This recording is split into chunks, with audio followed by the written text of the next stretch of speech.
Muy buenas tardes, puede iniciar con su presentación.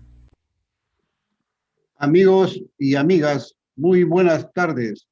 El Instituto Nacional de Innovación Agraria, INIA, a través de la Estación Experimental Agraria Vista Florida de la ciudad de Chiclayo, les da la más cordial bienvenida a la charla virtual denominada Manejo Integrado del Cultivo de Maíz Amarillo Duro, en la fase 1, generalidades, uso de semillas de calidad y preparación de terreno y siembra, programada para hoy día, miércoles 14 de abril de 2021. La ponencia, estimados amigos, estará a cargo del ingeniero agrónomo Isaac Cieza Ruiz, especialista del Programa Nacional de Maíz de la Estación Experimental Vista Florida de la ciudad de Chiclayo. Amigos participantes, se les hace recordar que durante la ponencia del ingeniero Cieza pueden hacer ustedes sus preguntas a través del chat, cuyas respuestas serán resueltas por el expositor al finalizar su ponencia. Y dejo pues con ustedes, amigos, al ingeniero Isaac Cieza para su ponencia. Buenos días con todos. Gracias, ingeniero Sumarán. Es un gusto estar aquí nuevamente con esta forma de llegar a los agricultores, a la gente que siembra maíz o a los ingenieros que dan asesoría al campo. Y el INIA ha considerado prudente iniciar con varias fases, porque el manejo del cultivo obviamente es extenso, entonces vamos a iniciar con unas fases primordiales, que es la fase 1, que el ingeniero Sumarán les ha mencionado. Y ahora vamos a dar inicio a esta ponencia en esta tarde, así que les pedimos por favor su atención. También hay un link, creo que se copia para el tema de la inscripción, para que puedan inscribirse y se les puedan entregar también sus debidos certificados.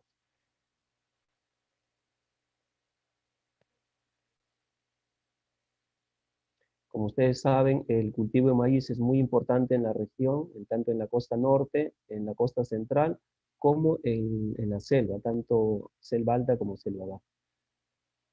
Y el contenido que se va a tocar en esta temática actualmente, en este día, son retos actuales para el tema en la producción de maíz amarillo duro, tantos retos que tenemos hoy en día en base a unos rendimientos que se han logrado a nivel mundial. Vamos a tocar el tema de análisis de suelo, la importancia del análisis de suelo para mejorar la productividad del cultivo, el uso de semilla de calidad para poder realmente tener una producción estable, una producción de alto rendimiento.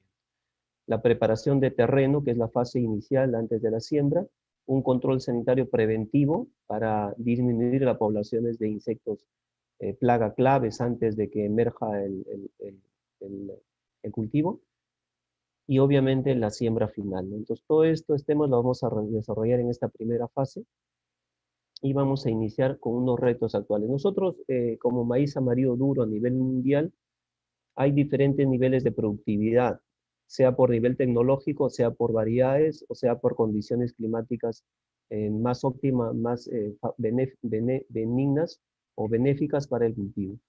Y algo que de hace unos 2 años atrás se nos puso el reto, en el 2019, ya hay un récord mundial en el tema del rendimiento mayor que se ha obtenido. A nivel de Estados Unidos, hay un tema de concurso que se hace entre agricultores. Un agricultor estadounidense realmente tiene 500, 600 mil hectáreas cada uno, pero hay un récord mundial. 38.7 toneladas por hectárea es el récord mundial de este grupo, este concurso de productores eh, de Estados Unidos, y había un ganador, el señor David Ula de Charles City, de Virginia, ha logrado 38.7 toneladas. Este es el reto que nos deja, el margen que nos deja no solamente a los peruanos, sino a los programas de mejoramiento del maíz a nivel mundial y a los INIA, a los Institutos Nacionales de Innovación Agraria, para lograr incrementar los rendimientos, tanto con tecnologías de mejoramiento genético, como también con el tema de manejo agronómico. Entonces, ¿cuáles son los factores diferenciales que tenemos que tomar en cuenta nosotros para realmente considerar elevar el potencial de rendimientos y quizás acercarnos un poco más a esta valla tan alta de 38.7 toneladas, que para muchos que están oyéndome de repente pareciera como un sueño, ¿no? Por hectárea es un rendimiento realmente muy alto. Pero hay factores que conjugan siempre, y estos factores que conjugan siempre van a ser el tema de el diseño, el tema genético. ¿Qué involucra el tema genético en el mejoramiento? Y que los programas de mejoramiento de maíz lo venimos trabajando, y que también el sector privado lo está trabajando en el tema de los nuevos materiales que está trayendo, que están saliendo al mercado. Son diseño de planta, una estructura de planta. Hoy en día los maíces que se desarrollan para el mercado, para la producción de maíces amarillo duros, tienen una arquitectura de planta de hoja más erecta, más compacta es la planta, con hojas semierectas. Entonces esto lo que genera es que se pueda aumentar las densidades de siembra y disminuir el sombreamiento cuando la planta no es tan erecta. Ustedes saben, y es bueno que lo sepan también si no lo saben, que una planta de maíz, si las hojas no son muy erectas o semierectas, las hojas se extienden, se abren más y generan sombreamiento. Al generar sombreamiento entre hoja y hoja, lo que hacen es disminuir el ingreso de luz dentro de la plantación. Al disminuir el ingreso de luz dentro de la plantación, generan un sombreamiento que disminuye la capacidad de fotosíntesis de la planta. Y si no hay fotosíntesis, o la fotosíntesis se reduce por el poco captación de luz solar, la planta no convierte esos elementos, esos nutrientes que nosotros colocamos al suelo, esa fertilización, no las convierte en carbohidratos, no las almacena, y por lo tanto la planta no tiene tanto carbohidratos o tanto energía, como lo llaman algunos, para poder acumular esa energía y pasárselo a la producción de la mazorca. Entonces, cuán importante es, y los programas de mejoramiento, como el INIA tiene el programa de mejoramiento de maíz, lo entiende muy bien, y el sector privado lo entiende muy bien, en sacar materiales cada vez más compactos, con hojas más semierectas o erectas, más cerradas, ¿no? Una planta más compacta, más cerrada, que permite capturar más radiación solar. Y obviamente dentro de este factor genético está acompañado en la genética de la planta de generar más potencial de rendimiento, un grano más pesado, una mazorca más grande, una tusa o coronta más pequeña, más compacta, que permita realmente tener mayor peso en el rendimiento. Este es el factor genético importante que tenemos que considerar y tener en cuenta para poder llegar a esa valla tan alta. Otro tema es la densidad de plantas. Cada híbrido tiene un diseño de densidad de plantas, y las empresas se recomiendan, el INIA recomienda una densidad apropiada según su híbrido, ¿no? Entonces, la densidad de plantas es importante. Menor cantidad de plantas por hectárea, menor rendimiento, pero depende mucho del híbrido, que soporte o no soporta altas densidades de plantas. Como les decía, entre un híbrido más compacto puede soportar más densidades de plantas, y esto genera mayor número de mazorcas por hectárea y el rendimiento aumenta. Otro factor importante también que se tiene que tomar en cuenta es la fertilización óptima, no solamente en el tema de la cantidad de fertilizantes que lo va a aprovechar la planta, sino también el tema del momento oportuno. Y el momento oportuno ya no se entiende hoy en día por los días que pueda uno abonar en la primera o segundo abono, sino realmente se evalúa mucho el estado fenológico de la planta. Y más adelante vamos a ver este tema, cuán importante es la edad de la planta en cuál se debe abonar. Y también se habla hoy en día de la capacidad de energía que tiene la planta para poder determinar, según el ciclo del año, cuánto le corresponde en volumen abono el fertilizante. Es decir, ya se habla de energía que captura la planta y que se evalúa a través de la radiación y el ciclo de acumulación de la planta, ¿no? Para poder también considerar como un tema de fertilización. Pero al menos como básico hoy en día, vamos a aprender para los agricultores los estados fenológicos importantes para abonar, que ya no es en días, sino es en estados fenológicos. El riego oportuno, cuán importante es darle la cantidad de agua adecuada en el momento que lo necesita, tanto en tema de volumen por riego, como también en números de riego que tiene que recibir la planta, para que realmente logre formar esa mazorca y pueda dar un buen rendimiento. Y por último punto, lo que influye mucho en el tema de rendimiento, por efecto de negativo cuando aparecen, es el control de malezas, que es un factor limitante en las primeras fases del cultivo, y las plagas claves que suelen a veces afectar cuando la incidencia es fuerte, reducir el rendimiento por muerte de plantas, por un gusano cortador o un cogollero, que afectan muy bien, o el mazorquero que afecta en fase de mazorca. Entonces, estos son los 5 elementos que tenemos que considerar para poder llegar a ese óptimo rendimiento de 38.7 toneladas, que es una valla altísima, pero que al menos nosotros como INIA estamos trabajando tanto en el desarrollo de materiales como también en el uso de densidades de plantas, óptima fertilización, que son lo que estamos teniendo, y algunos trabajos que estamos haciendo con alianza con el CENAMI para el tema de la demanda hídrica del cultivo. Y como referencia, nosotros consideramos en las estadísticas el rendimiento nacional de maíz amarillo duro está en 6.5 toneladas hasta 7 toneladas por hectárea. Este rendimiento está básicamente extraído desde el rendimiento de costa norte, costa centro y selva, ¿no? Que en promedio sale 6.5 a 7 toneladas a nivel nacional, ¿no? Pero cuando analizamos a zonas ya por zonas, en costa norte se suelen sacar 9.5, 9 toneladas, ¿no? En tema de rendimiento en esas zonas, Loa Isla Libertad, Piura, Lambayeque mismo, y en zonas de costa central se ha llegado a rendimientos de 14.5 toneladas. Ustedes saben que costa central es una zona que está altamente irradiada, tiene alta radiación solar, tanto en intensidad como en cantidad de horas sol, entonces eso permite que los cultivos en esa zona, costa central, eh, realmente logren rendimientos más altos, ¿no? Y en selva, tanto en selva alta como San Martín, y como selva baja, como Pucallpa, Iquitos, que suelen sembrar en barriales, los rendimientos están en 2 a 3 toneladas por hectárea. Y básicamente en esas zonas porque usan materiales a veces que no son mejorados, y porque realmente a veces el agricultor recién está entrando a un tema de manejo de los híbridos realmente, o de los materiales mejorados de maíz amarillo duro, y están empezando a usar tecnología ya de manejo, tanto en siembra como en riego como en fertilización. Porque usualmente nuestros amigos de selva, por lo general, sembran en laderas o a veces sembraban en barriales y por lo general lo dejan el cultivo a la siembra, regresan a la cosecha, ¿no? Pero ya están involucrándose en el tema de estos nuevos manejos para poder elevar esos rendimientos de lo que es la selva, ¿no?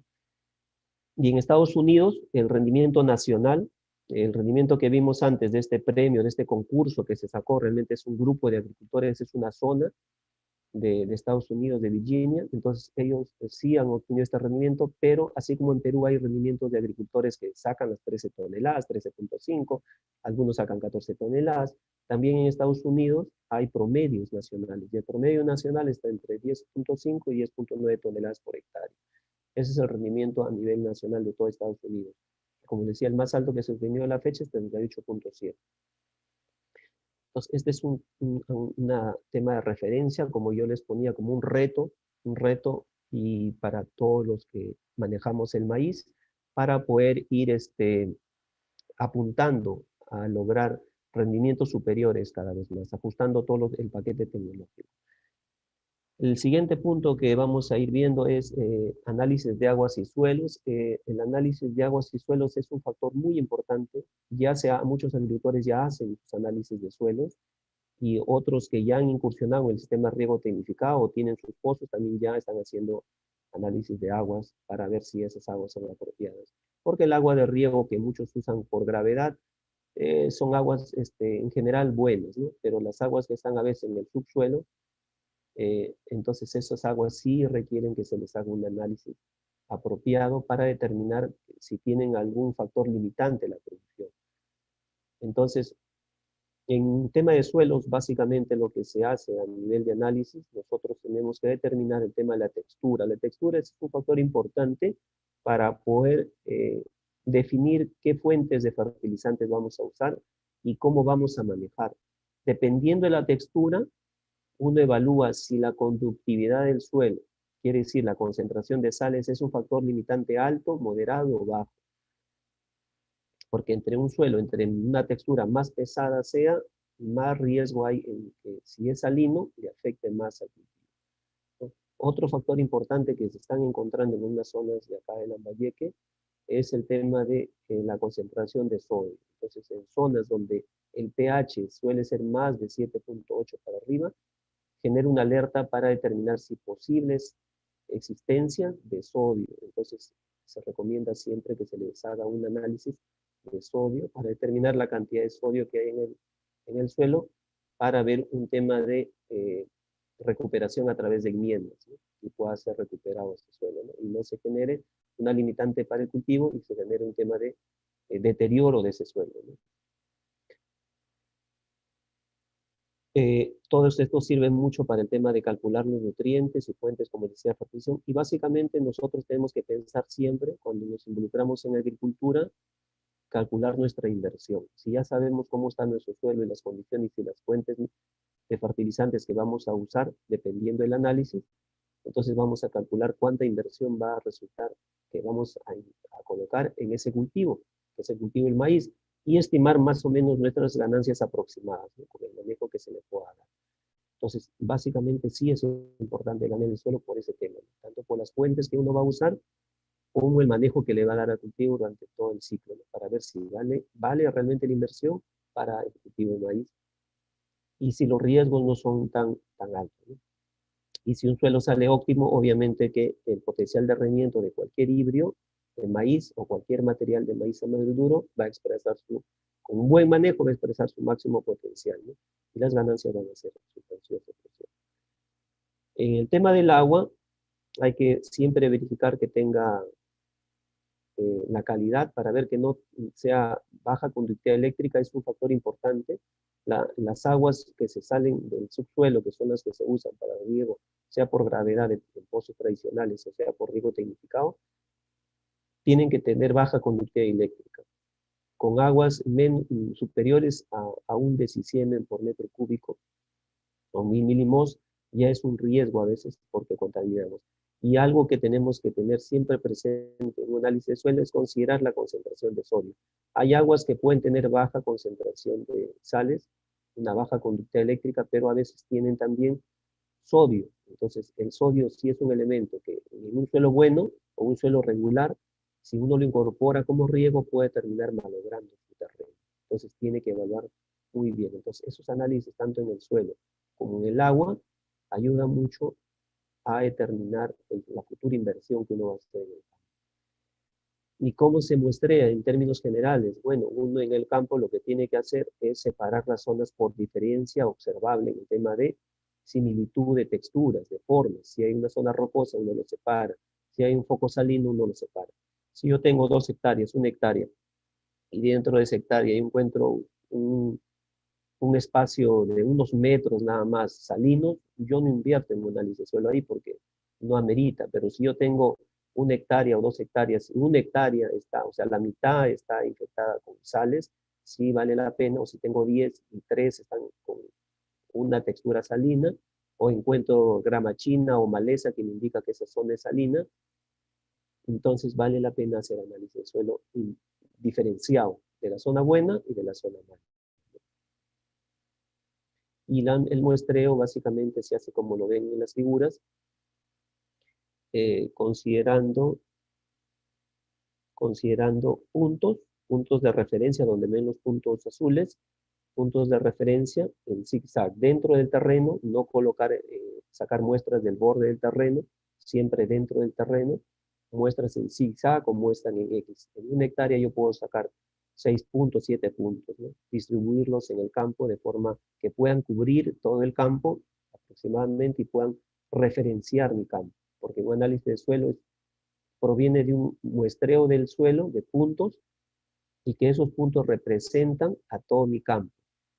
Entonces, se sacan de varios hoyos, se van sacando como en la figura, se van sacando como tortas y se coge el del centro y ese centro se va colocando en un balde.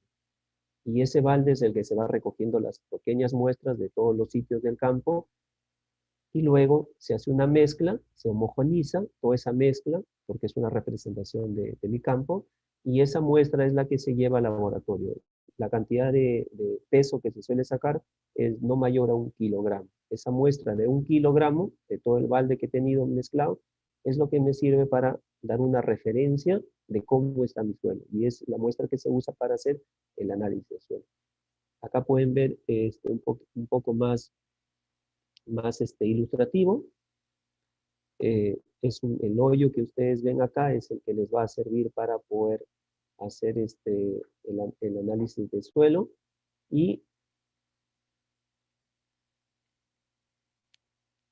entonces, como ven ustedes acá hay un análisis, un orificio que suele hacer en el campo, y el especialista o el mismo agricultor puede sacar una tajada de lo que ha muestreado, y del centro, coge lo del centro de la palana y le coloca en el balde. Y esa es una muestra simple. Y luego van todas las muestras simples en un balde y se saca una muestra compuesta. En el laboratorio se va a determinar la cantidad de nutrientes que tiene, nitrógeno, fósforo, potasio. Se va a determinar la conductividad eléctrica, se va a determinar el pH del suelo y la textura.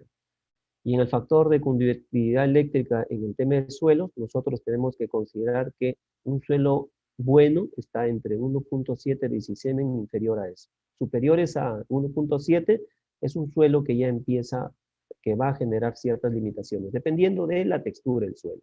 Como les decía, en un suelo arenoso, 1.7 no pasa nada. ¿Por qué es arenoso? Porque entonces las sales no se concentran mucho. Pero en un suelo más arcilloso, con más concentración de limo, más concentración de arcilla, el riesgo es mayor. Entonces, este es un suelo óptimo, que sí los hay en algunos sitios, en otros no los hay. En tema de agua, no debe superar el 0.7 de sisieme por metro cúbico. Entonces, esto es lo que nosotros tenemos que considerar de importancia cuando un suelo es óptimo.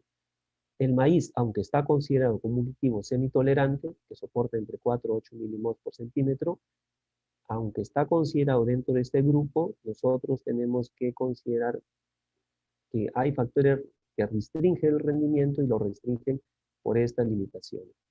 Entre más se acerque al 8, entonces el material o el maíz se ve afectado.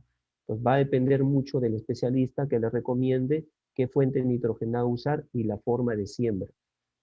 Si el cultivo está entre 3, 4, no hay ningún problema, se suele manejar muy bien y suele el cultivo responder muy bien. Pero en un suelo óptimo siempre está en estos de 1.7 para abajo. Entonces el maíz está en este rango, es semitolerante y se puede manejar muy bien. Entonces en este cuadro nosotros podemos visualizar que es el triángulo de texturas, donde uno puede ver las diferentes texturas, y que en el análisis suele salir cuando tiene más arcilla, más arena, en porcentajes, para que el especialista pueda evaluar y determinar el manejo más eficiente de su cultivo. En este breve repaso y análisis y habiendo considerado la importancia, pasamos a la siguiente fase, que es el uso de semilla de calidad, que ya muchos agricultores vienen usando. Puede ser semilla nacional producida en Perú, o puede ser semilla importada de otros países, de varias firmas que se comercializan en Perú. Ambas son semillas de calidad. Tanto la semilla que se importa como la semilla nacional que se produce y que tiene norma de certificación. ¿Y qué diferencian a una semilla de calidad realmente? Una semilla de calidad se entiende que cumple estas estas 4 características básicas que las determinan como semilla de calidad. Una calidad genética, que es la más importante, quiere decir que esa semilla proviene de origen de un campo semillero, que no es un grano que se ha sacado de un campo comercial. Y cuando hablamos nosotros de híbridos, realmente entendemos que tiene que generarse una producción en el tema de un campo semillero, y que está supervisado por un certificador, por un organismo certificador que le otorga la certificación, y que el productor que está produciendo semilla es un productor de semilla registrado en la Autoridad de Semillas, que ahora es el SENASA. Entonces, esto nos garantiza la calidad genética de ese lote de semilla, de ese campo que se ha sembrado. y hay reglas y normas que se establecen para la pureza genética de ese campo, ¿no? Entonces, esto es el factor más importante para el tema de calidad de semilla, para que realmente en campo aparezca el potencial de rendimiento del material de semilla que se va a sembrar. El otro factor importante es la calidad física. La calidad física quiere decir que esa semilla es procesada en una planta de acondicionamiento donde le generan una limpieza, no solamente de impurezas que suelen venir de campo, sino también de algunas posibles mezclas que puedan estar ahí presentes y se eliminan.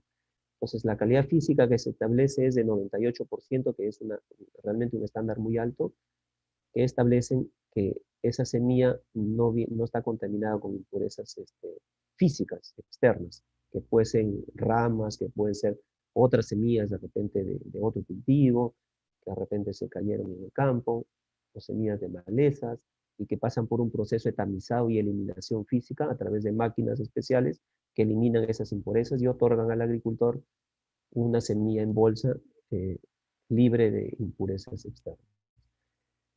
Otro factor importante también, y es bastante importante que lo tomen en cuenta, es la calidad fisiológica. Entonces, el mínimo de porcentaje aceptado es 80% de germinación. Eso se establece en el momento del muestreo antes del sellado de la bolsa, antes de colocar la etiqueta del organismo certificador y del productor, que son las semillas nacionales.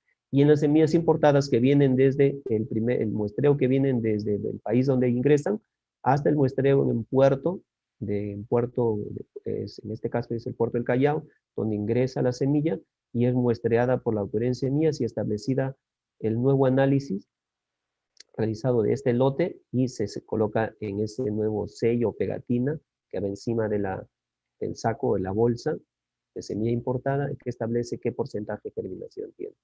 Algo que sí tienen que considerar y tomar en cuenta es que 80% que establece es el mínimo. Por lo general las semillas salen al mercado con 95, 96%, 98% de germinación.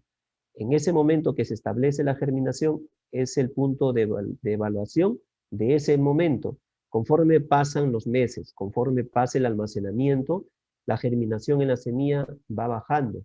Entonces uno tiene que considerar, el agricultor tiene que considerar, el productor, el ingeniero tiene que considerar, el técnico, que tiene que evaluar muy bien la etiqueta en el punto que fue tomada esa muestra, el análisis, en el momento del análisis, la fecha, y luego ir evaluando cómo va pasando el tiempo, entre más lejos esté de la fecha de análisis de la semilla, esa semilla va perdiendo su poder germinativo, ¿no? Entonces, 5 o 6 meses, dependiendo de las condiciones de calor, de almacenamiento, puede ir perdiendo su germinación. Entonces, esto nos indica que tenemos que comprar semillas siempre cada vez más cerca del punto de muestreo que indica en la tarjeta.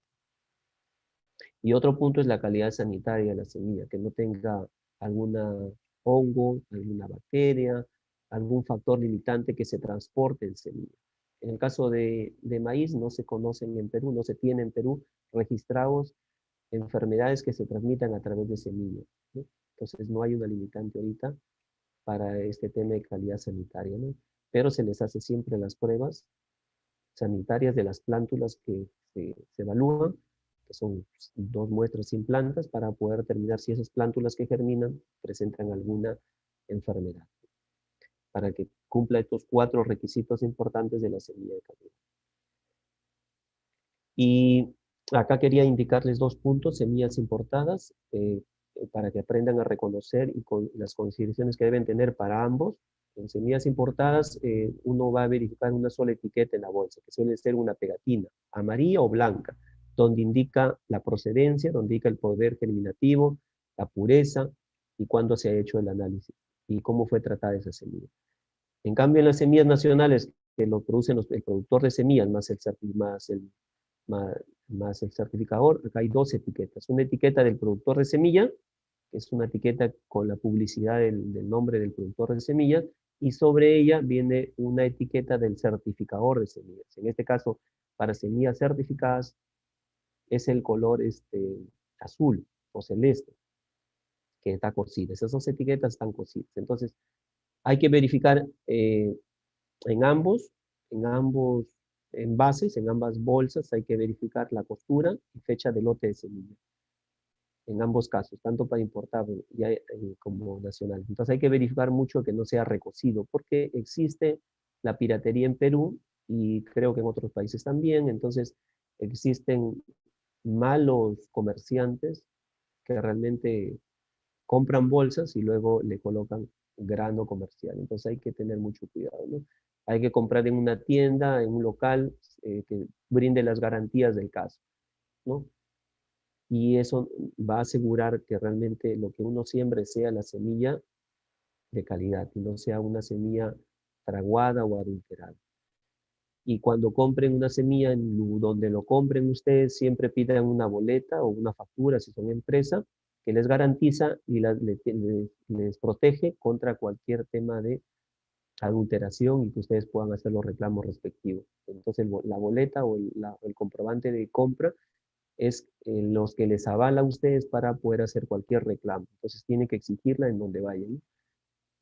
Y cada híbrido, cada variedad, cada cultivar, tiene que ir acompañado de su ficha de manejo. Cada híbrido tiene su paquete de manejo. El INIA tiene un paquete de manejo para sus híbridos y el sector privado, las empresas privadas que traen los importadores, que venden también semilla híbrida en el mercado, que son importadas, también tienen su ficha de manejo y tienen que acompañar con esa ficha de manejo, porque esa ficha de manejo es especialmente para ese híbrido y les va a ayudar a obtener su mejor rendimiento o potencializar su mayor rendimiento de esos materiales. Bueno, a nivel de semillas importadas hay diversas marcas, no quiero mencionar acá para no caer en el tema de hacer publicidad, pero hay muchas marcas que ustedes ya conocen, ¿no? Que existen en el mercado. Y en el tema de semillas nacionales, hay varios productores de semilla también, aparte de Linía, que es productor de semilla, que tenemos nuestros materiales, también le cedemos al sector privado, los productores de semilla, le cedemos por venta las líneas formadoras de los híbridos que manejamos, como son el Vega híbrido, y que para agosto de este año estaremos liberando un nuevo híbrido, ahí también les vamos a poner a disposición los parentales, para que ellos puedan cubrir el mercado, porque Linía como Estado no se abastece para cubrir la gran demanda del mercado. Entonces, los aliados son los productores de semilla, ¿no? Y acá tenemos varias marcas, varios productores de semilla, que venden. También el sector privado nacional también desarrolla materiales híbridos también. O sea, también tienen sus propios materiales, no solamente línea, también tienen sus propios materiales que desarrollan para el mercado nacional y que los producen en Perú, que eso cumple los procesos de certificación del mercado nacional. Un poco para conocimiento, les quiero decir más o menos cómo se forman híbridos. En el mercado ustedes han encontrado híbridos simples, híbridos triples, que los llaman algunos y que las bolsas lo indican. Entonces, un híbrido se forma realmente a través de dos líneas parentales. Ustedes saben, la planta de maíz tiene dos flores, una masculina que es la parte superior y una femenina que es la mazorca, que es el choclo, ¿no?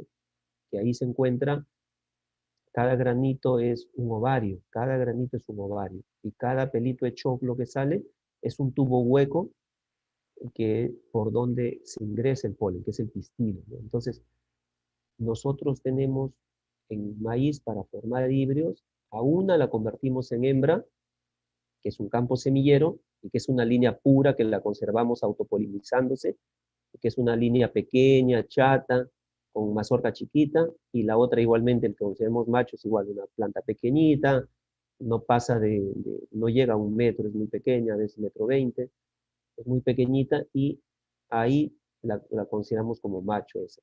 Entonces, a la que la hacemos hembra, lo que se hace en un campo semillero de producción de semilla es se elimina la flor masculina, y se siembra siempre antes que el macho.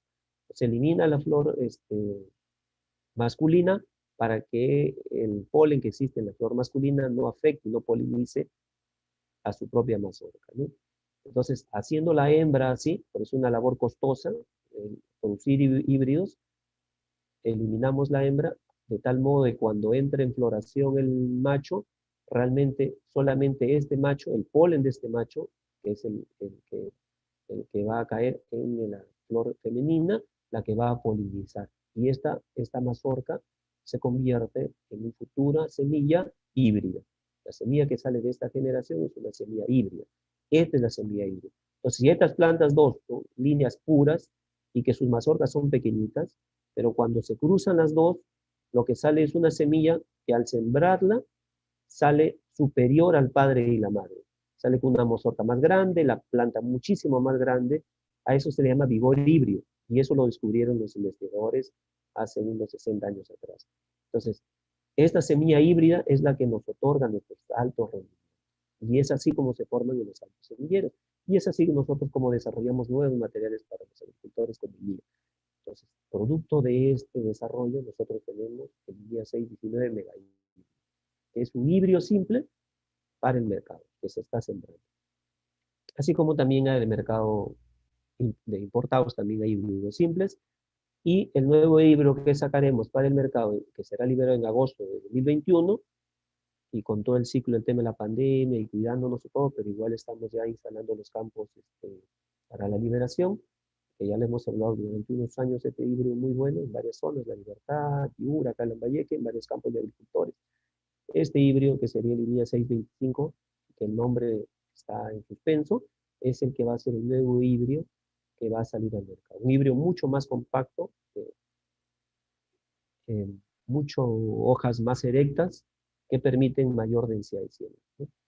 Entonces, el mega híbrido, un híbrido muy potencial que está llegando mucho a selva, que también está sembrándose acá, y tenemos otra oferta. Todas las ofertas están siéndose colocadas al mercado para que en las diferentes zonas nuestros agricultores puedan tener diversidad y puedan lograr alto rendimiento, ¿no? Y un híbrido triple que el INIA ha desarrollado y que lo liberó el año pasado en mayo.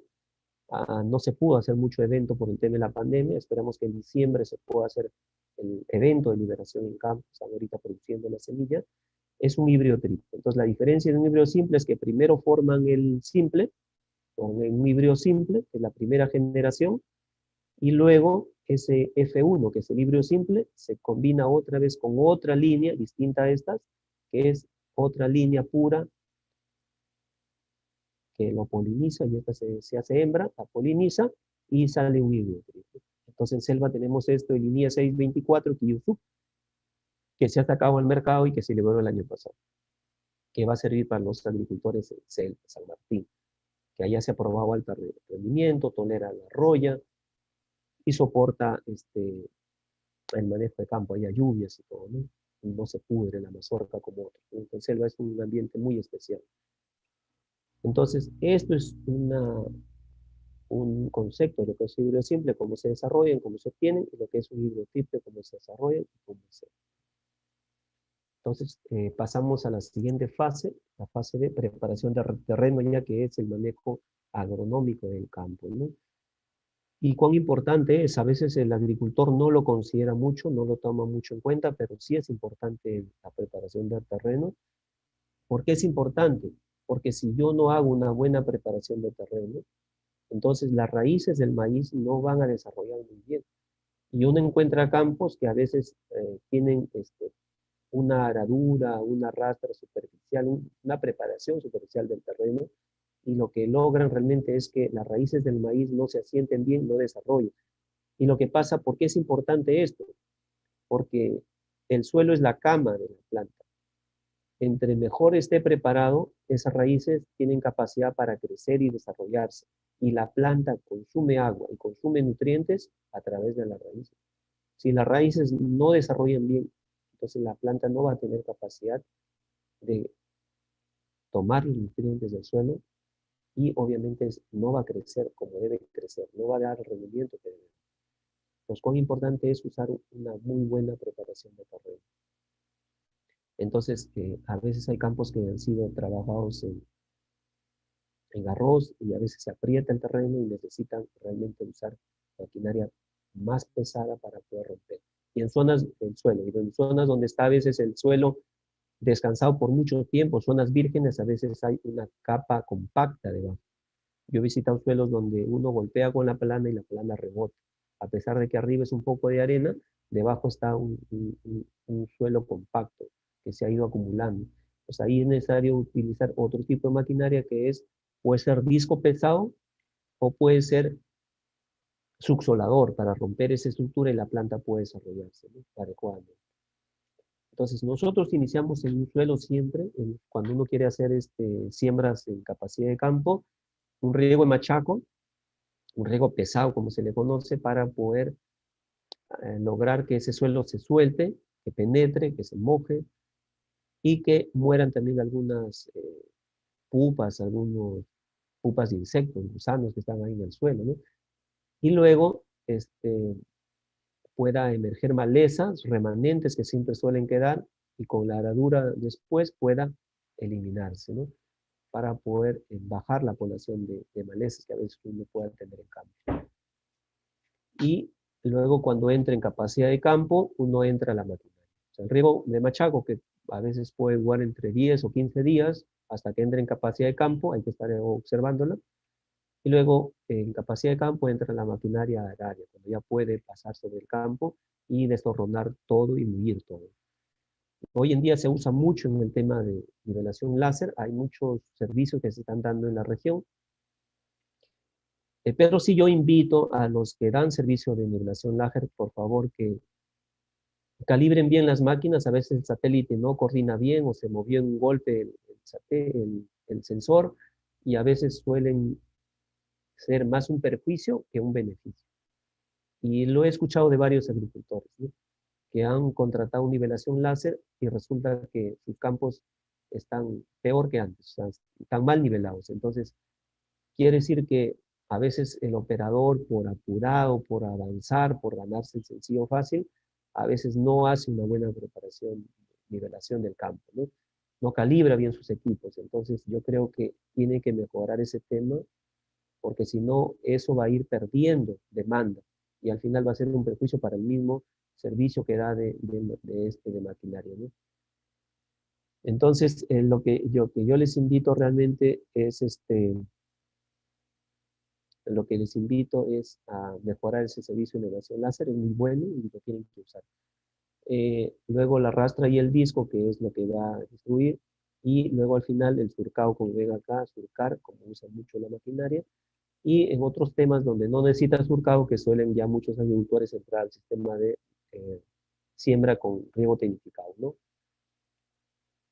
Que suelen usar cintas de riego, entonces ahí no es necesario ya hacer el surcado, y que funcionan mucho y que muchos agricultores ya lo están utilizando. Pasamos después de esta preparación de terreno, pasamos a una fase de control sanitario preventivo, que tiene mucho que ver también con la preparación de campo. He considerado muchos aspectos acá a analizar. ¿Y por qué control sanitario preventivo? Porque hay muchos factores que se obvian antes de la siembra y que a veces suelen complicarse con la emergencia de muchas malezas o las plagas de gusano cortadores, gusanos de tierra, y luego perjudican la cantidad de plantas que hay en campo. A veces se vuelve muy agresivo, especialmente en tiempos donde aumenta el calor, y mucho es sabido que las plagas permanecen en muchas malezas que están en los bordos. Entonces sí es importante el control sanitario preventivo, que va a ayudar a bajar las poblaciones de insectos plaga y que nos va a ayudar a disminuir costos de producción y que nos va a favorecer. Entonces, ¿qué consideraciones yo he tomado en cuenta para los agricultores, para los productores, para los empresarios? Que hay dos poblaciones que nosotros podemos eliminar en campo usando unas simples trampas, que se le llama esto, todo esto se le llama control etológico. Etológico porque se visualiza ciertos colores llamativos que le atraen a la plaga, pero a la plaga adulta. Entonces, en campo, antes de la siembra, siempre existen entre las malezas, los bordes, el campo cercano del vecino que sembró maíz o que sembró otro cultivo, y la población de insectos plagas está dando vueltas por ahí.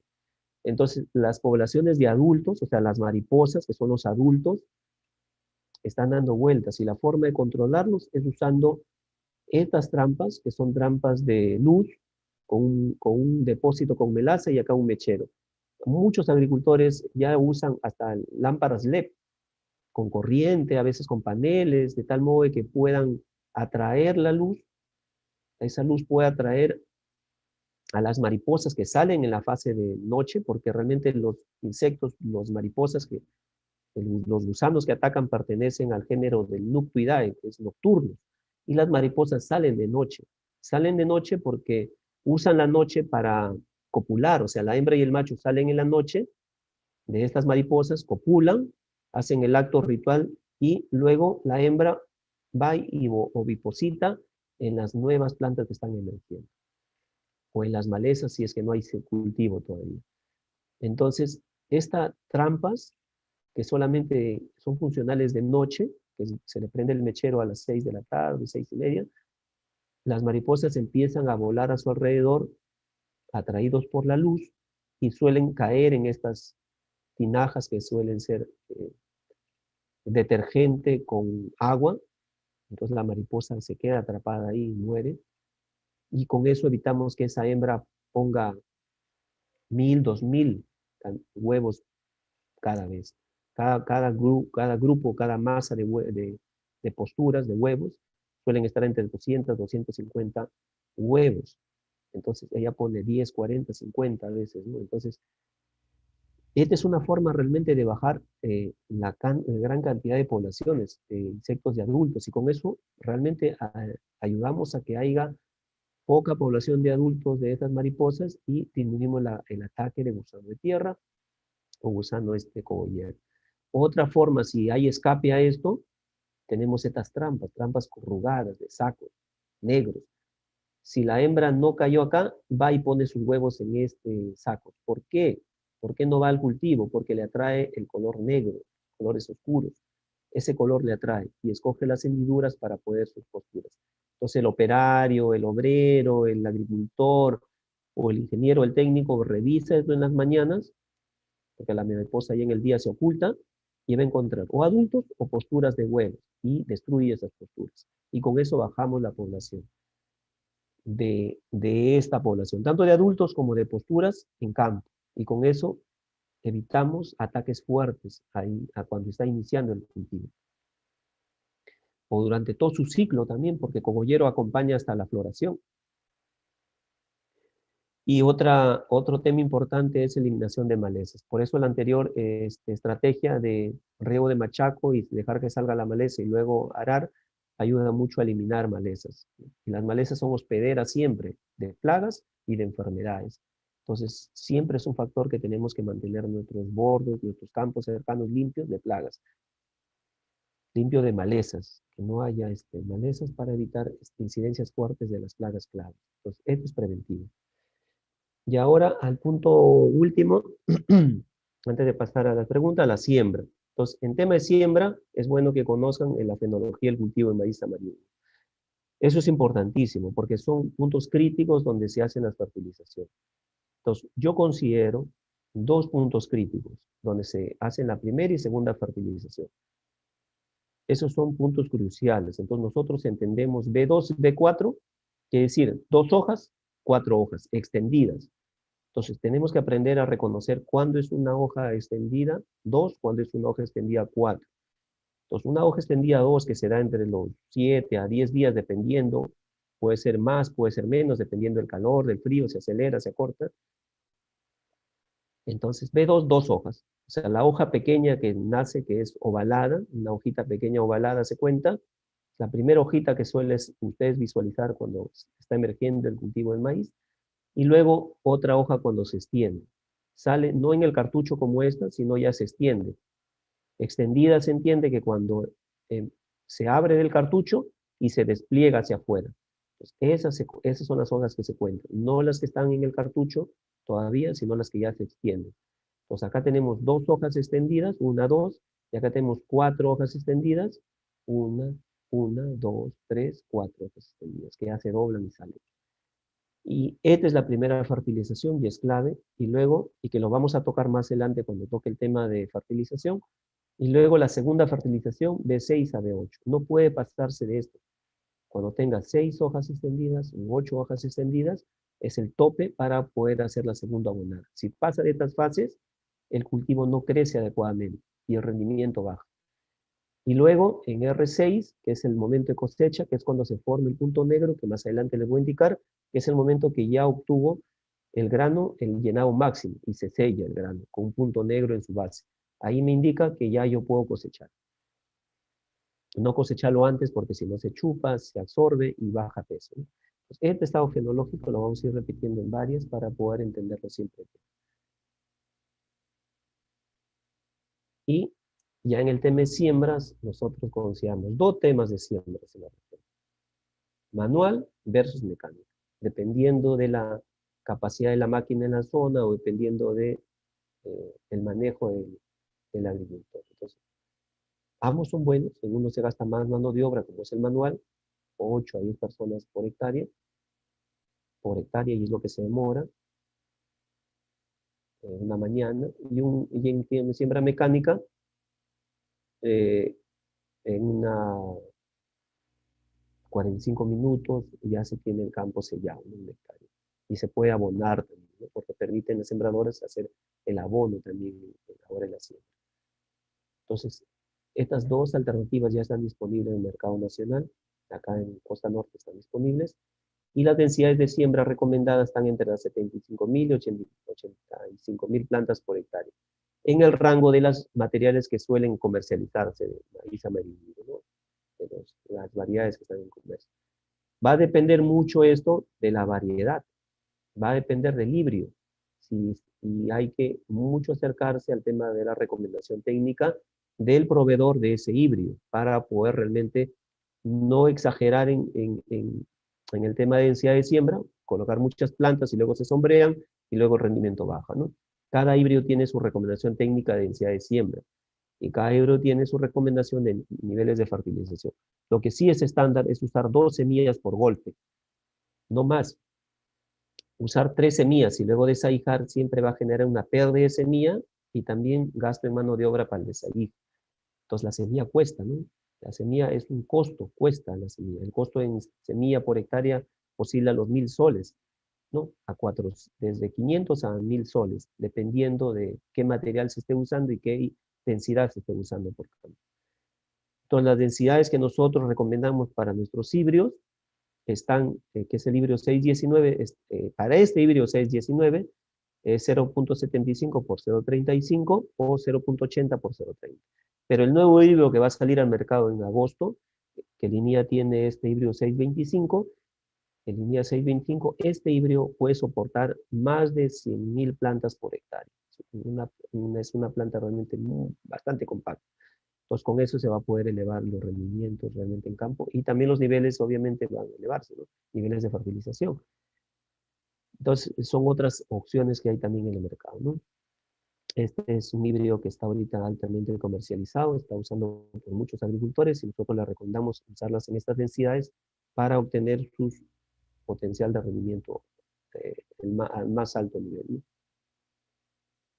En el diseño de siembra también, ya algunos agricultores lo están empezando a usar. O sea, nosotros conocemos el simple diseño de 0.75 o 0.35 entre golpe, 2 plantas por golpe, pero también ha salido al mercado y nosotros lo hemos evaluado con Minía durante 2 años seguidos, un tema de densidad de siembra de 1,20 m entre surco, entre cinta y cinta. ¿Qué nos permite esto? Realizar 2 siembras a ambos lados. Entonces yo con esta manguera de riego o con este surco de riego, yo riego estas hileras, 2 hileras. Entonces disminuye la población de malezas porque ya no queda un lado que coge a la línea de siembra y otro lado libre donde se llena maleza, sino ya cojo 2 líneas de siembra. Entonces con eso yo estoy ahorrando agua y estoy ahorrando manejo de campo cuando yo aplico insecticidas también, ¿no? La fertilización, sí, voy a usar para 2 piquetes, puedo usarlo, o cada línea la puedo fertilizar. Entonces, estoy haciendo un ahorro en tema del agua a la mitad, especialmente acá en la región donde el agua es tan escasa a veces, ¿no? Entonces, con mi medio riego por hectárea, yo estoy cubriendo mi demanda del cultivo, ¿no? Y estoy bajando la población de malezas en campo. Esta es una alternativa. Y este año nosotros hemos entrado a evaluar otra forma de densidad de siembra, 0.40 por 0.50, o sea, bajar el espacio entre surco o cinta y aumentar el espacio de aumentar el espacio en lo que es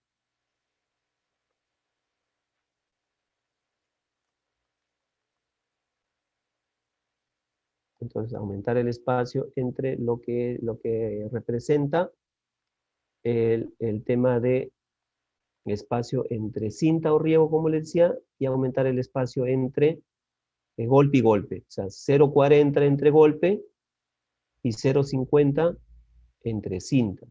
Entonces tengo menos competencia entre golpe y golpe, entre planta y planta, y reduzco este espacio. Ahí obtengo 0,40 por 0,50, y yo estoy obteniendo 2 plantas por golpe, 100.000 plantas por hectárea. Este diseño lo estamos trabajando este año, es un nuevo diseño todavía, ya otros países lo han hecho, nosotros estamos probándolo con INIA para poder ofrecerle al agricultor otra alternativa de siembra, ¿no? Que le permita tener la planta más espaciada y pueda capturar mejor los rayos del sol y pueda hacer mejor fotosíntesis, mejor acumulación de carbohidratos y mejor ganancia en tema de energía para la mazorca, para el rendimiento, la productividad. En tema de la protección de semilla, después de ver el tema de las densidades, nosotros usamos mucho el tema de Biodicar al 35%, que lo conocen en el mercado con varias marcas, pero también hay otras, Biodicar al 35% con otros ingredientes activos que se usan mucho, ¿no? Que están en el mercado. Siempre hay que usar productos disponibles para tratamiento de semillas. Nosotros usamos el Biodicar con otras combinaciones. La dosis es 10 a 12 mililitros por kilo de semilla. Y realmente nosotros, para el pequeño agricultor, se preparan en pequeñas botellas de agua y se les llena la mitad de agua y la mitad de producto, 250 a 300 mililitros de producto, y ese producto es el que se coloca dentro de la tina, un envase o la semilla en un espacio abierto, y se hace que se impregne toda la semilla. Acá hay que verificar muy bien que la semilla se impregne. Siempre se le recomienda al agricultor usar guantes, no tener contacto con el producto porque es un veneno, ¿no? Y realmente ese veneno va a ser absorbido por la piel. Así como es absorbido por la semilla, para protegerla puede ser absorbido obviamente por la piel. Y por eso se recomienda al que opere este tema de la mezcla con el producto, no tener contacto con el producto. Puede usar una varilla, un palo, guantes, y eso le va a permitir no contaminarse, ¿no? No ir acumulando estos venenos en el cuerpo. Además, hay un tema que se usamos nosotros mucho, en el tema de cuando se siembran en húmedo, cuando hay siembras en húmedo, o sea, siembras con capacidad de campo, que se hacen después del riego por machaco y luego se ara el campo, entra en capacidad de campo. Recomendamos primero sembrar, hacer sembrar sobre, a veces en algunas siembras que se hacen con riego tecnificado, a veces se riegan y sale la maleza, a veces podemos aplicar un glifosato y eliminar la maleza y luego sembrar. Pero también nosotros hemos probado durante muchos años hacer un riego para que germine la maleza y luego sobre la maleza sembramos. O sea, sembramos sobre la maleza cuando hemos hecho con riego tecnificado y luego de sembrar aplicamos glifosato. Glifosato es un herbicida no selectivo, quiere decir que mata todo mata. Y hay que tener mucho cuidado con el glifosato. Las mochilas que se usan para el glifosato son las mochilas clásicas que suelen usarse para aplicar a los bordos, porque elimina todo. Entonces, con esa mochila nosotros preparamos 3 litros por hectárea y después de la siembra se aplica en ese mismo día o al siguiente día, máximo al siguiente día, para quemar toda la maleza que está presente, y luego cuando germine la maleza, perdón, cuando germine el maíz, la semilla, ya no va a encontrar glifosato. Perdón, ya no va a encontrar malezas, porque el glifosato ya eliminó toda esa maleza. Y no le afecta a la semilla porque la semilla todavía no germina durante el accionar del glifosato, que penetra por el lado de la hoja de la maleza, no penetra por el suelo, en el suelo se inactiva. Entonces, esta es una forma que usamos mucho nosotros en nuestros campos para cortar los tiempos, ¿no? O sea, cortamos una semana, cortamos el tema de la siembra, ¿no? Y a veces es importante usar esto porque a veces el agua nos da en un periodo en donde ya no nos da tiempo de controlar una maleza en campo y podemos sembrar sobre la maleza y luego cubrir con glifosato y eliminamos toda la maleza y sale el cultivo limpio. Otra forma también que se está recomendando mucho es para siembras en seco, cuando no puedes hacer una siembra con riego de machaco, con capacidad de campo, y tienes la oportunidad ya de sembrar, entonces yo te recomiendo sembrar en seco y luego regar el cultivo, sea por riego por gravedad o sea riego con cinta, bien mojado que quede el campo para que favorezca también la germinación de la semilla, y ese mismo día o máximo al siguiente día aplicar 1 litro de atracina más 1 litro de pendimetalín, que se les conoce en el mercado con algunos nombres comerciales. Atracina y pendimetalín, 1 litro. Se combina esos dos y se aplica parejo sobre el suelo. Eso va a lograr que no salgan malezas también, ¿no? Son herbicidas selectivos, entonces va a ayudar a que no salgan muchas malezas y el campo no se va a llenar, que en una siembra directa, perdón, en una siembra en seco, siempre hay problemas de malezas y luego controlarlos es muy difícil a veces, ¿no? Se gasta mucho mano de obra o aplicamos producto, pero a veces también esos productos a veces lo golpean al maíz, ¿no? Al cultivo. Entonces, esta es una alternativa que se les pone a disposición de ustedes para que lo puedan usar para siembras en seco. Entonces, miren acá justamente yo recopilé unas tomas que hemos hecho con la aplicación de glifosato. Ustedes pueden ver nuestros operarios, nuestro personal que está aplicando. Acá ya hemos sembrado, este campo ya está sembrado. Y al siguiente día de la siembra están aplicando glifosato en toda la maleza. Esta maleza es maleza de 2 ciclos de germinación. Tienen 2 semanas tiene este campo, 2 semanas de riego continuo para que puedan salir estos 2 ciclos de malezas, porque el campo tenía problemas de malezas. Nosotros tenemos que asegurar realmente que el cultivo crezca sin este problema, no nos genere problemas de competencia. Entonces, esta es la forma de poder eliminar. Y hemos aplicado acá el glifosato a la dosis de 3 litros por hectárea, cinta por cinta, y luego, 7 días después, uno va al campo y encuentra acá. Ellos ya están aplicando para cogollero acá, que hay algunos ataques, y se dan cuenta que ya no está. Es el mismo campo, y realmente se dan cuenta que ya no está acá la maleza presente. Está todo se ha secado. Solamente ha quedado líneas de la siembra del cultivo, ¿no? Entonces, es tan efectivo que nosotros realmente lo venimos usando durante muchas campañas y es una forma realmente de eliminar malezas, ¿no? Ir eliminando porque el glifosato realmente destruye todo esto y penetra hasta la raíz y elimina, ¿no? Y a veces hay campos que suelen infestarse mucho con el tema de malezas. Y entonces este es un campo que estamos realmente controlándolo así, ¿no? Evitamos esa competencia por malezas. Entonces, es una alternativa para nuestros amigos agricultores, empresarios o productores que quieran involucrarse en este tema. Y para la siembra mecanizada les preparé este pequeño cuadro en base a la distancia de surco y hilera, cantidad de semilla por metro lineal que debe usarse. Y la densidad de plantas que realmente se están obteniendo en campo con estas densidades que se calibran en la máquina sembradora, ¿no? Ahí se tienen cantidad de semillas por metro lineal y en la máquina se le calibra, se le ve el punto en donde están los reguladores para poder lograr esta cantidad de densidades de siembra, ¿no? Dependiendo, como le digo, siempre del híbrido y la recomendación de cada híbrido, cada material, qué densidad de siembra es la más adecuada. Y este es un pequeño cuadro que elaboré también para realmente sacarles en cuenta cuando usamos a veces 3 semillas por golpe, cuánto es la pérdida en dinero por diferente densidad de siembra, cómo perdemos. O sea, si nuestra semilla nos cuesta, si hacemos nuestra densidad de siembra de 800 a 400, nuestra siembra de 80 centímetros o 40 centímetros, y nosotros sembramos semilla, 3 semillas por golpe, y luego desahijamos, llegamos a perder entre 200 y 400 soles. 200 para las semillas de menos valor y 400 para las semillas de más valor, ¿no? Suelen costar a veces más algunos temas de semillas importadas. Y así en cada uno, ¿no? O sea, podemos estar perdiendo entre 500, 250 y 500 soles en diferentes densidades de siembra. Entonces, es importante realizar realmente 2 semillas por golpe, y para eso hay que siempre verificar el periodo del análisis de la semilla. para no colocar semilla vieja, sino colocar semilla joven con alto poder germinativo, ¿no? Eso es lo que tenemos siempre que, a la hora de la compra, tenemos que tener presente.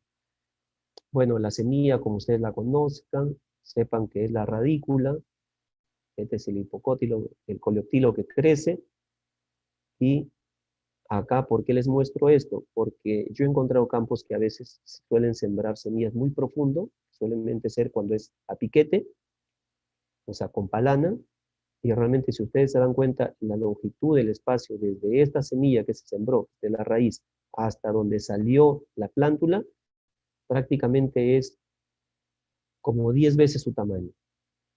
Entonces, en las semillas no se pueden sembrar, cualquier semilla no se puede sembrar no más de 3 veces el tamaño. O sea, máximo se puede sembrar hasta acá, 3 veces su tamaño. La profundidad de siembra no debe superar 3 veces el tamaño de la semilla, porque a veces lo pueden profundizar para buscar el agua, porque el riego ya se les pasó, el campo ya perdió agua, y lo que a veces logramos es profundizarla tanta la semilla, que al final las reservas que tiene la semilla, que almacena las reservas, la semilla que lo almacena en esta parte, en el endosperma, almacena la semilla acá, no le da tanta energía para realmente lograr salir hacia afuera, ¿no? Y sale tan débil que a veces algunas mueren. Entonces, ese es un tema importante y hay que considerarlo, especialmente cuando se hacen siembras a piquete, ¿no? Ni muy superficial, porque a veces lo pueden coger los roedores, o lo pueden coger las aves, y tampoco se recomienda remojar la semilla el día anterior de la siembra. Muchos a veces remojan el día anterior de la siembra y con eso ponen una semilla débil, una semilla susceptible a patógenos, para que los patógenos del suelo, los hongos, cojan a la semilla, se alimenten de la semilla y la semilla se pudre.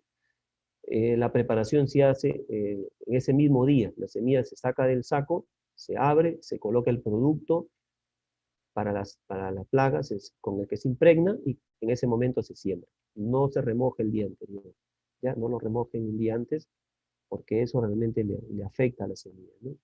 Y la profundidad, no la siembren muy profundo, no más de 3 veces su profundidad, porque si no, puede hacer que la germinación o la emergencia sea muy baja en campo y puedan tener problemas.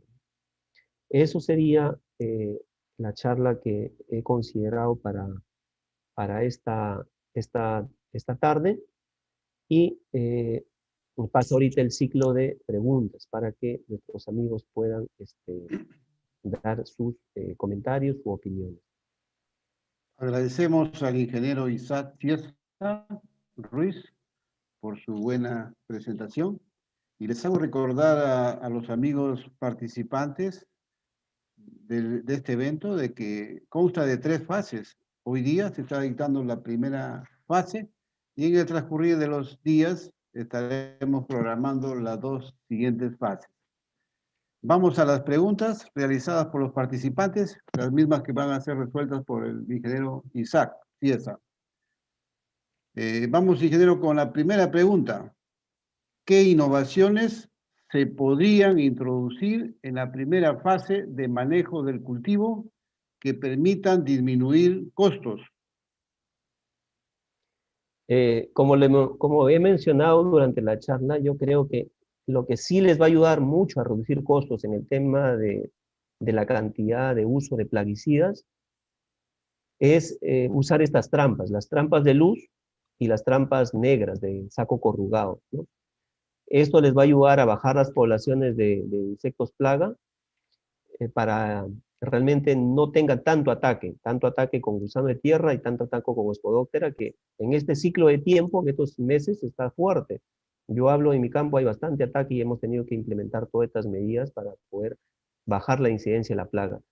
Y el agricultor sabe que cada aplicación no baja de 300, 400 soles, ¿no? Entonces hay que cuidar mucho de esa inversión. Otro tema también es ya no usar 3 semillas por golpe, usar 2 semillas por golpe, y esto va a ayudar mucho. El otro es el tema de surco mellizo, surco apareado, o sea, donde yo pueda sembrar a ambos costados del surco o a ambos costados de la cinta a 1,50 m, y con eso estoy ahorrando el agua a la mitad. Que el agua no es muy costosa realmente cuando es riego por gravedad, pero cuando es riego tecnificado, el petróleo, la luz o el sistema de bombeo, ahí sí sale un poco costoso. Entonces, en grandes extensiones, uno suma todo eso, ¿no? Entonces, esas serían en esta primera fase las innovaciones realmente importantes que les va a ayudar mucho a reducir costos de producción. Vamos con la segunda pregunta, ingeniero Cieza. ¿Qué sería más apropiado para un valle ubicado a 1.200 metros sobre el nivel del mar? ¿Qué semilla? ¿Qué variedad?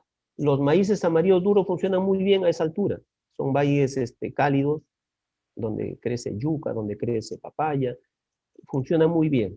O sea, ahí hay varios. Nosotros el INIA 619 megahíbrido funciona muy bien a esas alturas, si las han probado. Y yo creo que podrían sembrarlo los agricultores. Otros híbridos comerciales yo creo que podrían también, habría que probar que funcionen. Mm, Para todos los agricultores o empresarios, zonas donde se siembra maíz amarillo duro, sea semilla recurrente, o sea, semilla usada por ellos mismos, o sea, semilla reciclada, o sea, la clásica Marginal 28 que lo desarrolló el INIA y que está en el comercio, cualquier maíz amarillo duro que se desarrolla ahí es referencia de que funciona cualquier maíz híbrido amarillo duro. O sea, es un referente que sí funciona ahí. Pues son zonas cálidas, valles interandinos, cálidos, ¿no? Gracias, ingeniero. La siguiente pregunta es, ¿qué semillas de maíz tiene actualmente el INIA para venta a los agricultores? Nosotros disponemos de una oferta ahorita de línea 619 megahíbrido. Ese es el híbrido que está difundiéndose y está cubriendo varios valles. Su potencial de rendimiento está en las 14 toneladas, dependiendo siempre, como les mencioné, de las condiciones, del suelo y todo el manejo. El INIA brinda una asesoría gratuita a través del WhatsApp. Ese número que ven ahí es mi número y ese número está publicado en la página de INIA y a través de ese número nosotros brindamos la asesoría. Y a nivel nacional hay varios especialistas para Costa Central, para Selva, que también brindan asesoría gratuitamente como Ministerio de Desarrollo Agrario y Riego y MIA, ¿no? Que llegamos a los agricultores. A mí me escriben agricultores de Tacna, de Ica, y se les brinda y se les acompaña a través del WhatsApp todo el desarrollo de su ciclo productivo, desde la siembra o preparación del terreno hasta la cosecha. Entonces, es una forma que el Estado trata de llegar y atender a los agricultores por este medio que ahora existe, ¿no? Entonces, lo que sí les pido es que antes de llamarme, a veces me escriban primero sus datos para poder yo registrarlos y tenerlos presentes para poder ir atendiéndolos durante todo este ciclo del cultivo, ¿no? Entonces, esta es la oferta que tenemos en línea 619. Tenemos también materiales forrajeros, como es línea 617 Chusca, que es maíz forrajero, pero que algunos lo pueden usar como grano también, doble propósito. Y también tenemos Marginal 28T, que ya es un antiguo, pero algunos agricultores a veces lo siguen usando, pero lo tenemos ahí como oferta. Y en agosto nosotros vamos a disponer de un híbrido nuevo, el 625. Como les comentaba, está todavía incógnita el nombre, lo estamos todavía ahí como programa nacional, estamos todavía en puntaje. Entonces, eso va a salir, esa es una nueva oferta para los agricultores, nos ha costado bastante desarrollarlo, pero es una oferta muy buena. Ahorita tenemos campo que está en inicio de floración y que está muy interesante. Es una planta muy bonita, muy compacta y realmente da gusto verlo en campo, en un color encendido, el color de coloración de hoja, y luego cuando mazorca 2 mazorcas bien conformadas y los rendimientos superan las 14 toneladas. Entonces, ese es potencial. De aquí a 3 años vamos a tener otro nuevo híbrido, ya venimos trabajando bastante sobre eso, vamos a tener en unos 3 años otro nuevo híbrido. Así, como INIA vamos a ir desarrollando siempre nuevos híbridos que estén en nivel competitivo con los híbridos importados, ¿no? Porque tenemos que llegar a ese nivel con los híbridos importados, ¿no? Para que el agricultor tenga esa oferta de híbridos nacionales competitivos para el mercado. Eso Gracias. sería, y en selva tenemos el INIA 624 Kiyusu, que es un híbrido triple que lo mencioné, que se ha desarrollado para esas zonas de selva alta, ¿no? Que funciona muy bien allá, y que posiblemente para diciembre se estén haciendo las parcelas ya de promoción realmente, porque el año pasado en toda la pandemia se pensó liberarlo, pero ya se sacó la liberación solamente a nivel de aprobación, ya contiene un código, ya está aprobado y es semilla, y ya ahorita está en la fase de multiplicación, ¿no? Gracias. La siguiente pregunta es, ¿cómo hacer el cálculo de semilla para 1 hectárea? Ya. Yo les mostré un cuadrito, ¿ya? O sea, yo lo que se hace es se multiplica la densidad de siembra. O sea, yo lo que se hace, yo multiplico 0.75 por 0.35. Con eso a mí me sale el área de ese golpe, ¿ya? Esa es la cantidad de área que me sale de ese golpe. A ese golpe yo le voy a poner 2 semillas. Entonces yo lo que hago es 10.000 metros cuadrados, que es 1 hectárea, 10.000 metros cuadrados. Yo lo divido entre el área que me sale de esto. O sea, 0.75 por 0.35 lo apunto en un papel, me sale 0.2565, si no me equivoco. Entonces divido 10.000 entre 0.2565 y me sale 33.330 y tantos. Me sale, ¿no? Bueno, multiplico por 2, porque son 2 plantas por golpe, y obtengo la cantidad de semilla que yo voy a usar. Entonces, ¿dónde yo he hecho el cuadro que les decía? En esta cantidad. Por ejemplo, 0.80 por 0.40, 0.80 por 0.40, a mí me sale, vamos a hacer la operación en vivo para que más o menos nuestros amigos nos sigan. Entonces, 0.80 por 0.40 me sale 0.32, ¿ya? 0.32. Entonces, 10.000 lo divido entre 0.32 y me sale 31.250. 32.250 es el punto del golpe donde yo voy a sembrar. Ese punto del golpe, como van a tener 2 plantas, yo lo multiplico por 2 y me salen 62.500 plantas, que es el valor que he puesto acá. O sea, en ese campo yo voy a necesitar 62.500 semillas, ¿no? Porque son 62.500 plantas. Como yo voy a necesitar 62.500 semillas, yo sé que las bolsas ahora, cuando uno compra una semilla importada, viene bolsas de 60.000 semillas, entonces yo voy a necesitar una bolsa y un poquito más a esta densidad de 80 por 40. Cuando yo haga 75 por 35, voy a necesitar 76.190 semillas. O sea, voy a necesitar más de una bolsa un cuarto, ¿no? Entonces, así es como yo hago la cantidad. Pero lo que sí tienen que tener en cuenta los agricultores es realmente saber que su área es 1 hectárea. A veces es más de 1 hectárea, a veces menos de 1 hectárea, o a veces los surcos no cubren el tema de los bordos y algo así. Pero es así como se hace el cálculo de la cantidad de semilla por hectárea. Yo divido la densidad de siembra que voy a hacer. Yo multiplico, perdón, la densidad de siembra que yo voy a hacer, lo divido entre 10.000 metros cuadrados, que es el hectárea, y me sale la cantidad de semilla, ¿no? Multiplicado por 2. Entonces, con eso yo sé exactamente. Ahora, este es para siembra manual, para siembra con palana, a piquete. Y para siembra mecanizada, yo uso calibración. Esta es mi distancia entre surco, ¿no es cierto? Que me recomienda, cada híbrido me recomiendan a qué distancia entre surco o hilera debe ir, y según eso, yo busco qué densidad de plantas me soporta ese híbrido y escojo qué cantidad de semilla debe ir calibrada en la máquina. La máquina tiene perillas y hay un panel en donde indica qué debo ajustar yo para que obtenga esa cantidad de semillas por metro lineal. Se calibra la máquina, se hace la prueba en blanco, se ve que bote la cantidad de semillas por metro lineal y luego se empieza la siembra. Entonces, estos dos formas, dos mecanismos son los que se usan para calcular la cantidad de semilla por hectárea. Muy bien. Vamos con la siguiente pregunta, ingeniero Ciesa. ¿Se puede usar hormonas al momento de la siembra? Yo creo que sí, hay muchas experiencias, yo no las he mencionado, yo las he dejado ahí. Si una semilla tiene su poder germinativo bajo, obviamente yo tengo que pensar en usar algún bioestimulante que promueva la emergencia y la germinación de mi semilla, para asegurar el 100%. Entonces, como yo les mencionaba, entre más lejos esté del análisis de semilla, el saco que yo compro o la bolsa que yo compro, obviamente el poder germinativo ha ido bajando por efecto del clima, la semilla se envejece, la semilla respira también, a pesar de que está guardada en la bolsa, la semilla es un ser vivo y respira y se desgasta, ¿no?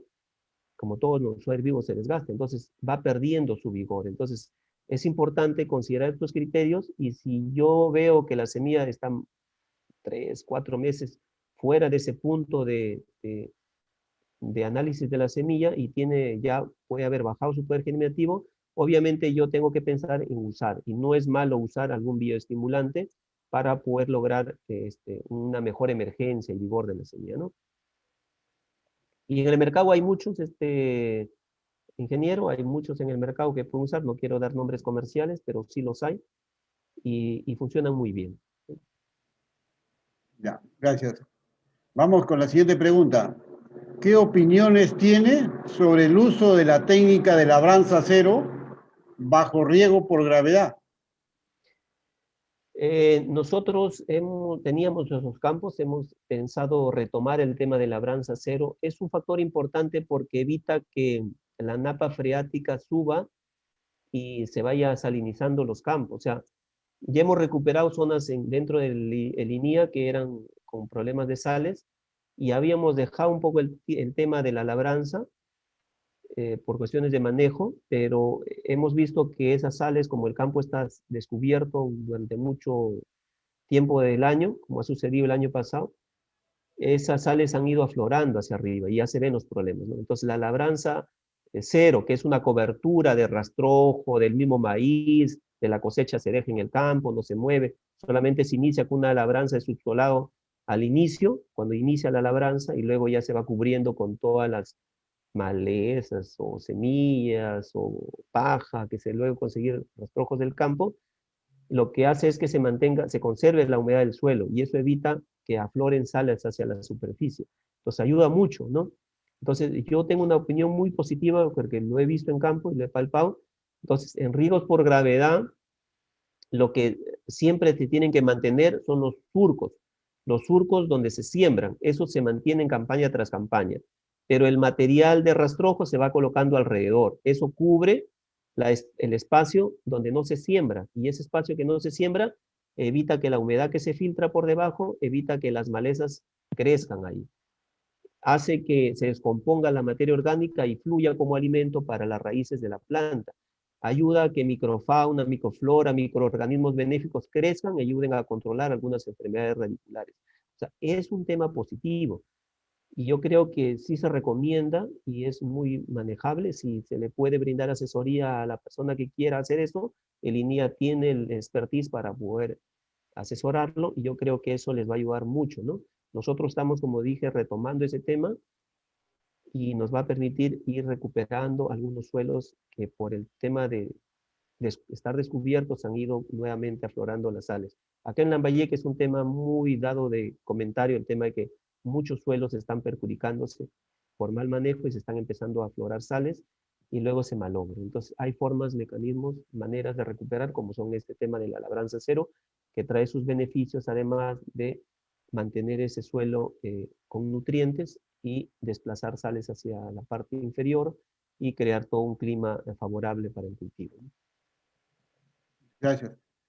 La siguiente pregunta es, ¿qué semilla debería sembrar para realizar ensilado a 1500 metros sobre el nivel del mar en suelo arenoso en Arequipa? Ya, los suelos arenosos son muy favorables. Si van a ser ensilados, yo les recomiendo usar el INIA 617. Si se comercializa, el INIA C Central lo comercializa ya. Me parece que la Estación Experimental Arequipa también produce el INIA 617, que es forrajero, es un material forrajero, bastante contenido de celulosa, que es muy efectivo para hacer ensilados. Yo creo que este material funcionaría muy bien allá y yo le recomendaría el INIA 617 para nuestro amigo. Muy bien. La última pregunta, ingeniero Ciesa. ¿Se puede usar al megahíbrido para forraje y qué consideraciones debería tener para su siembra pensando en forraje? El INIA 619 megahíbrido en Barranca, en la zona de Barranca, Guaral, toda esa zona realmente lo están usando mucho para forraje, ¿no? O sea, como es zona ganadera, es zona fuertemente ganadera, y cerca está Arequipa y toda esa zona, entonces lo están usando mucho para forraje, me comentó un productor de semilla de la zona de allá, porque tiene bastante hoja, ¿no? Es un híbrido también que tiene bastante área foliar, ¿no? Entonces, los criterios que hay que hacer simplemente es aumentar la densidad de siembra, sembrarlo un poco más cerca. Yo creo que se podría hacer a 0,20 por 0,50, 0,60 para aumentar la población de plantas. Y siempre los abonamientos son a la mitad, a diferencia de lo que es para grano, ¿no? Ese es un criterio general realmente para algunos agricultores que quieran sembrar este forraje, siempre se hace a la mitad el tema de abonamiento, ¿no? Porque solamente se hace uno, a veces un segundo abono, a veces ni se coloca ya, ¿no? Para poder sacarlo realmente con buena productividad de follaje, ¿no? Muchas gracias, ingeniero Isaac Ciesa, por su presentación. Y amigos participantes, en nombre de la Estación Experimental Agraria Vista Florida de la ciudad de Chiclayo, agradecemos a todos ustedes participantes de este evento, Manejo Integrado del Cultivo de Maíz Amarillo Duro, en su fase 1. Lo esperamos con su presencia para las otras dos fases que faltan, ¿no? La 2 y la 3. Muy agradecido. Muy agradecidos a todos. Nos estamos viendo en la próxima sesión. Gracias.